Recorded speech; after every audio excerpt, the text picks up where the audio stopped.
Good evening, this is Rastak Zaka Jacob. The Indian Consulate in San Francisco was attacked last night, the second such attack in the last 3 months. Now, what is worrying here is this.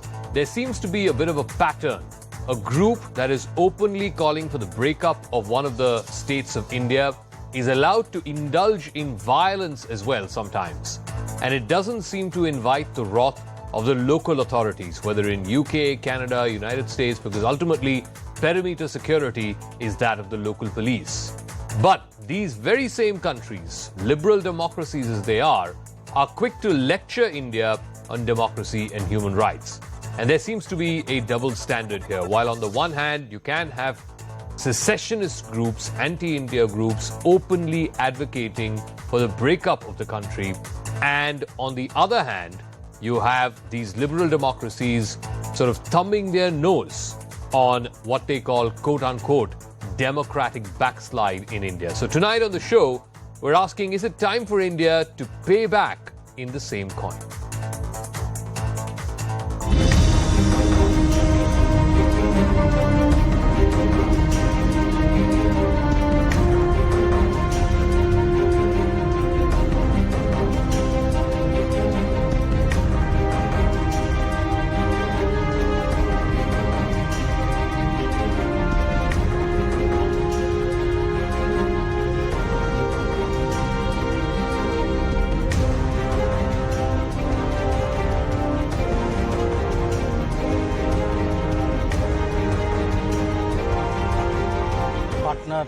देश जो है जैसे Canada है, America है, UK है, Australia है, जहां कभी कभी खालिस्तानी एक्टिविटीज़ होती हैं, हमने उनको रिक्वेस्ट की है कि वो उनको खालिस्तानियों को स्पेस न दें। रैडिकल एक्सट्रीमिस्ट विचारधारा जो है वो ना हमारे लिए अच्छा है, ना उनके लिए है, ना हमारे रिश्तों के लिए।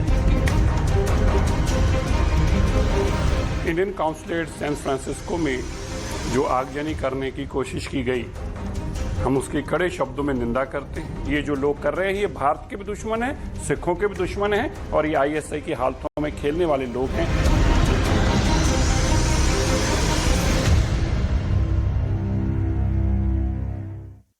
All right, joining us full panel this evening, Terry Milewski is a Canadian journalist joining us from Ontario.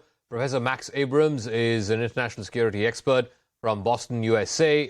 Dr. Walter C. Ladwig is a senior lecturer in international relations at the King's College in London. Navdeep Suri is former India diplomat, and Sanju Verma, national spokesperson of the BJP.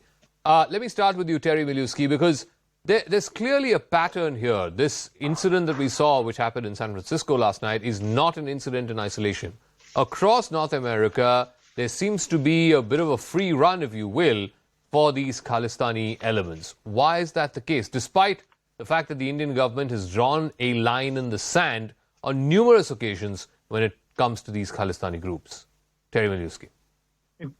In Canada's case, of course, the answer is vote bank politics. The government, currently the minority Liberal government of Justin Trudeau, depends for its survival on the support of a left-wing minority party, the NDP, which is led by Jagmeet Singh, a Khalistani sympathizer. But that's not the end of the story. All parties in Canada, people pick on the Liberals. They happen to be in power now. I did not notice when the Conservatives in power that they behaved especially differently. And clearly the NDP wouldn't behave differently if they were in power, as opposed to holding the whip hand, supporting the minority government. So that's the obvious reason. But there's more to it still. All three parties, the main parties in English Canada anyway, have adopted this attitude that, Sikhs are abused in India.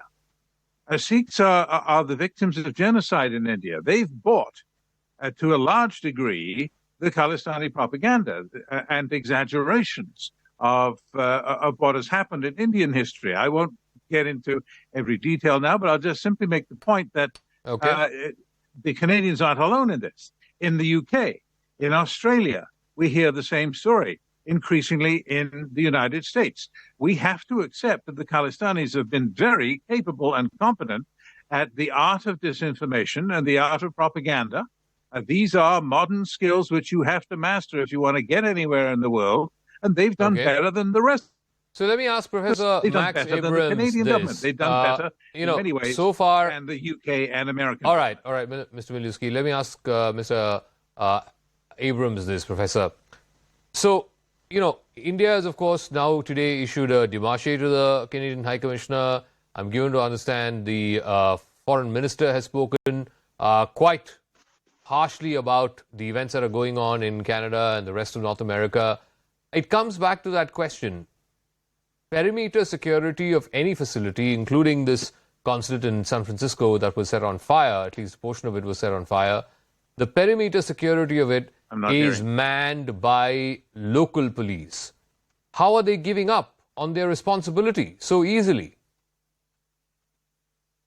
Well, protecting consulates is always an important priority when it comes to counterterrorism. Consulates are, especially American consulates, have been a very common target around the world. I do agree with you in the sense that this San Francisco venue has been struck now 2 times over 3 months. And so that is problematic, alarming, unacceptable. On the other hand, it is true that in neither case was it breached. These were attacks that, happened on the perimeter. We're talking about essentially a thwarted arson attack, banging on windows, graffiti, waving flags. So obviously we've seen worse. No, but once again, banging on windows, shouting slogans, taking out posters, saying target these diplomats because they have worked against the Khalistan interests. Are these all not issues serious enough for the people of India, the government of India to take seriously? Absolutely. They should be taken very seriously, and I think that they are being taken seriously. My understanding is that after the March attack, there were some measures put in place to further harden the consulate in terms of putting in railings. The consulate needs to continue to be hardened, but also there needs to be more intelligence sharing, I think, between India and these local governments, these national governments, whether it's the US or Canada or the UK or Australia. Okay. So that's a fair point. Let me ask Dr. Walter Ladwig. Let's say the shoe was on the other foot. A bunch of people were protesting outside, the US embassy, calling the leaders there by names, etc. Would that be acceptable in the name of freedom of expression? I think the answer would have to be yes. I mean, we may not like the message, but as long as they're behaving lawfully, as long as they're complying with the rules and regulations of whichever country it's taking place in, the difference is when that progresses to actual damage, violence against either property or the lives of diplomats. Okay. So let me ask Navdeep Suri, who's somebody who's been a career diplomat, has been in the foreign services for the last 30 plus years.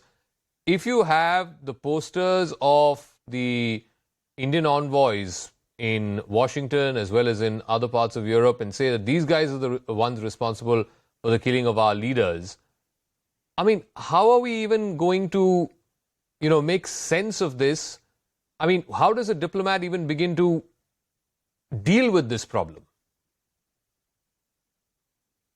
Well, I'm sorry, I think I'm losing your audio a little bit, but let me just say that I think in this particular incident, the Khalistani groups have really crossed a red line. Yep. They have, physically attacked, attempted arson against a diplomatic premises, and they are issuing posters that are called to incitement to violence against Indian diplomats. And on both accounts, I think the federal agencies should go after them with a very hard posture. So, Sanju Verma, how do you then square off? Just 10 days ago, we had this hugely successful visit by the Prime Minister to the United States. And now 10 days later, there is this attack on the consulate for the second time in the last 3 months. The opposition is saying this is proof that the visit didn't really achieve much, and India's place continues to be where it was, because otherwise, why are we not able to stop all these attacks? Zaka, first and foremost, let's be very clear. What I liked about your introduction was that you said there is a clear pattern, and I couldn't agree more. Be it the vandalization of the Indian High Commission in UK in March this year, or a couple of weeks back, the Khalistani referendum event that was organized in the city of Victoria in Australia, or the manner in which Hindu temples in Melbourne have been vandalized, a Lakshminarayan temple at Brisbane vandalized. There's clearly a message. It's a twofold thing. A, Khalistani radicals are at work, and how? And B, I would dare say that the manner in which the Khalistani operatives have been targeting Hindu places of worship, it stinks of Hindu phobia too.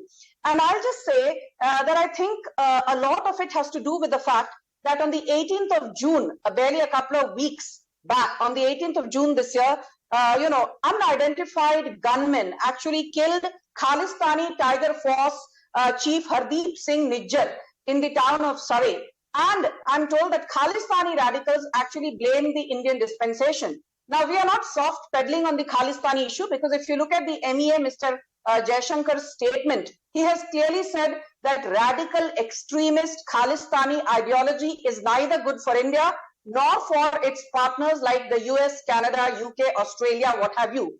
Okay. Point number two, demarche orders were issued in June this year.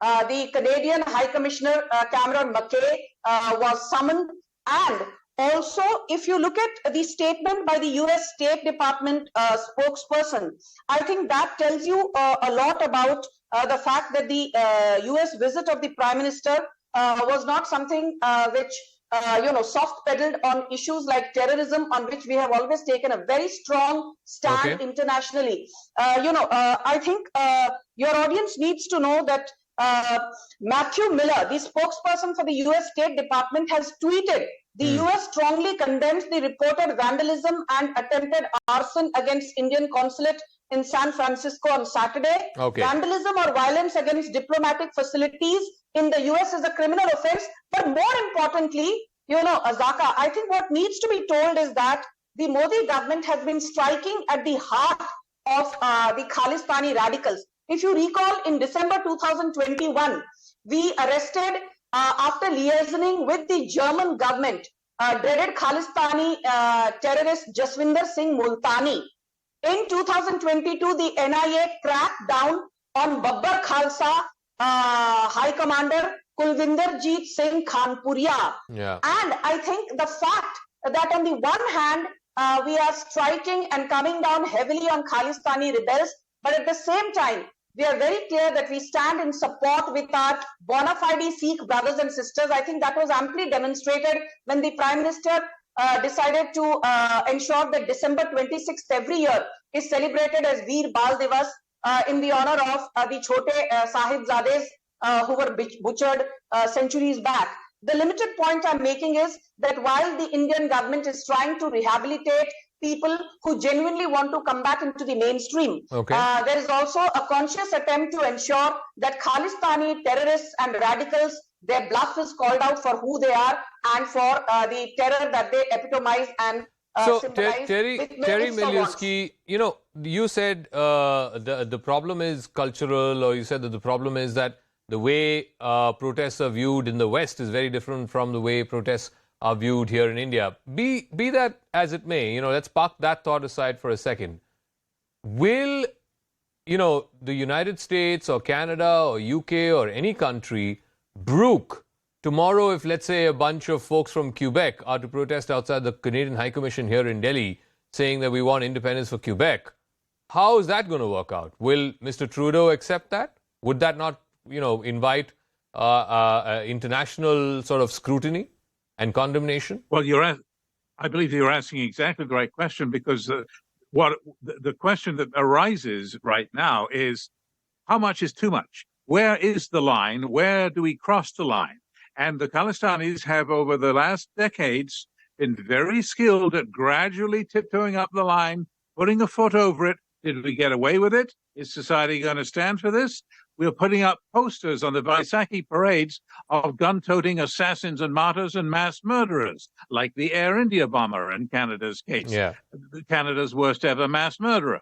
Oh, well, we got away with that. They didn't say anything. Okay, now we're going to put up a life-size poster of him, garlanded with gold tinsel, right on the outside wall of the Gurdwara in Surrey, British Columbia. Now we look around. Are we going to get away with that? Wow, we did. Then what? Now we're going to do a diorama, a reenactment, very recently in Toronto, of the assassination of Indira Gandhi. And we're going to make sure to put lots of ketchup on her sari so it looks like lots of blood. We're going to give the kids a great lesson. This is a thing to be celebrated. This was a great thing to have happen, this assassination of Indira Gandhi. Now look at what's going on now. These posters that are going out advertising the rally at the Indian Consulate in Toronto and elsewhere around the Western world on this coming Saturday, I guess. These posters amount to death threats and hate speech. You're painting a target on the backs of Indian diplomats, and you're calling them killers, and there's in the middle of the poster the big letters, kill. These are killer posters. And they're looking around to see, now, are we going to get away with that? Is that where the line is crossed? So far, we have had a statement from the Canadian government, others elsewhere,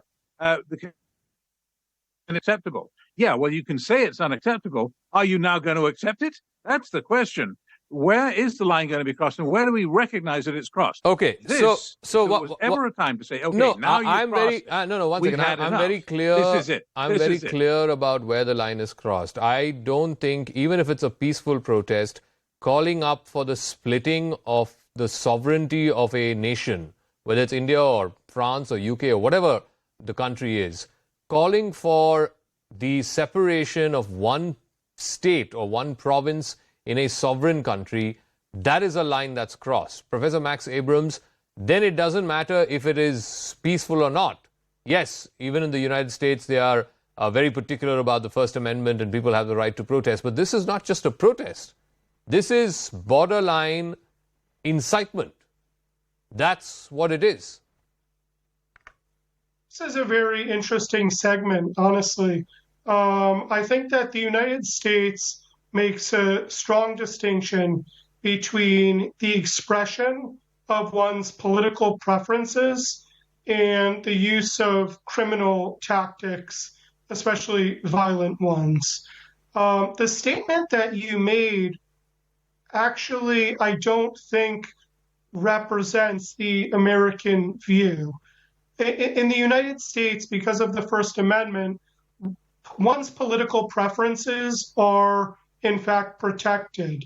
So calling for, independence, secessionist groups within India would be constitutionally protected.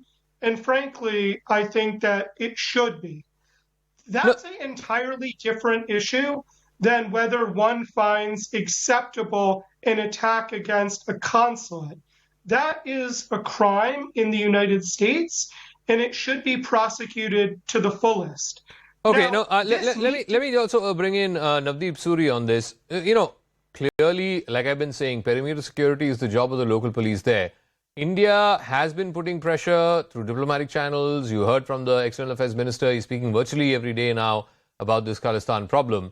But how does India ensure that the weight of those words translate into action? Because ultimately, the local authorities, whether in Canada, US or UK, have to crack down and be seen as cracking down against these elements.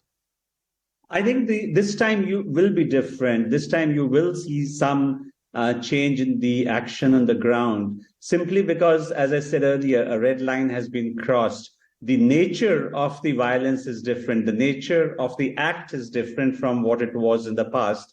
And I think the federal authorities should go after them. And really, that will be a lesson, as Terry was saying, that it's always testing the waters. Where's the line? How far can we go? And now perhaps there will be a recognition that we've gone too far. And I think that given our close relations with the United States, given the successful visit of the Prime Minister, given our very, very active ambassador in Washington, who happens to be a Sikh from Amritsar, there are lots of reasons why the Americans, I think, will take a much stronger action this time than they have in the past. Well, we hope that that indeed does come true, but the world doesn't live on hope alone, does it? So let me ask Sanju Verma this. You have a very important SCO meeting that has just concluded.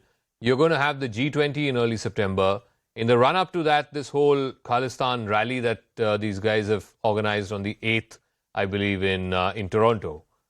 Is this going to cast a shadow as India rises? And there's no doubt about it, India's stature is rising with every passing day, with every passing visit of the Prime Minister. Is this going to be something that is going to hold back India's rise? You know, Zaka, I think it would be very puerile to say that this is going to hold back India's rise, because I think Prime Minister Modi takes no prisoners and does not hold back his punches. While Prime Minister Modi was the first one in October 2014, in his first term, to constitute a SIT, thanks to which Sajjan Kumar was sent to prison.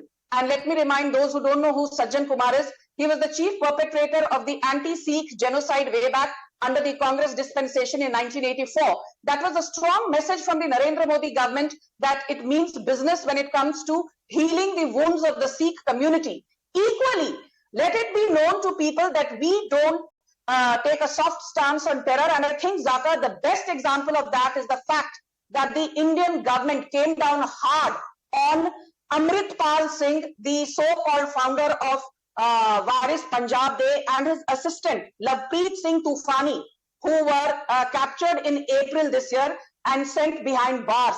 People said, oh, the Modi government will ensure that Amritpal Singh flies back to Dubai because it does not want to escalate the issue. But no, that was indeed not something that happened. And I think people also need to know that two hardened Khalistani radicals, be it Paramjeet Singh Panjwar, who was shot dead in Pakistan thanks to inputs from the NIA, or Avtar Singh Khanda, who was shot dead in the United Kingdom, again with the Indian government liaising with the Indian High Commission in UK. The message that the Modi government is sending is that we are working very closely and collaborating with our partner countries to ensure that radicalism, Hindu phobia, hate speech is dealt with a firm hand without taking any prisoners on that count. Okay, so Professor Ladwig, just paint the story forward for us. Take the story forward for us. Yes, India has issued a démarche. The Canadian High Commissioner has been summoned. He was told off by senior MA officials about this attack and this planned 8th July rally. I believe it's going to be a massive rally on the outskirts of Toronto. Just in terms of, will India be able to impress upon, many of these countries are friendly countries, many of them are partner countries. Will they be able to convince these countries that, look, what is being demanded through these protests, and by letting them happen, you're legitimizing them to some extent, is actually the division of India, the breakup of India, and that is not something that is acceptable to us? So I think what we first need to focus on is, what are these Khalistani folks trying to achieve through their various attacks in San Francisco, in London, and in other places? And it is division. It's not just a division of India. It's also attempting to divide India, as you point out, from its friends. The Prime Minister just had a very successful and high-profile visit to the U.S. that was supposed to be culminating U.S.-India partnership. And yet, the lead-in for this segment is as to whether or not India should sort of repay the United States in kind. Okay. I think one of the things we have to be careful of is they want us to fall amongst ourselves, and they want us to be pointing fingers at each other and to be divided. The State Department spokesman's statement was already noted. The U.S. Has condemned this. This is seen, particularly this attempted arson, as a clear criminal attack. Yeah. I think, as Professor Abrams has pointed out, there is a very fine line between calling for a political development within India being protected within the United States and its political and legal formulation, but issuing threats against specific individuals is illegal. That is not protected speech. That is not something you can do under the First Amendment. And there are pictures. I mean, there are posters that are doing the rounds, and we've shown this on TV as well, of Taranjit Singh Sandhu, who is the Indian ambassador to the US, as well as other Indian diplomats. You know, it's bizarre. Those posters actually say that they are the ones who are responsible for the killing of a dreaded terrorist like Nijar. Now, let's be very, very clear about this tonight, folks, as I wrap up this debate one here on Brass Tacks, that there are certain things where India needs to draw a line in the sand. Right now, it is doing that this far and no further. That message is going across. But the next step would be the ability to enforce that has been followed through, that other countries are listening and standing by that line that's been drawn in the sand. The distance that we need to traverse, that is going to be the challenge over the next few years. But we'll leave it at that. Thank you very much to all our guests. I want to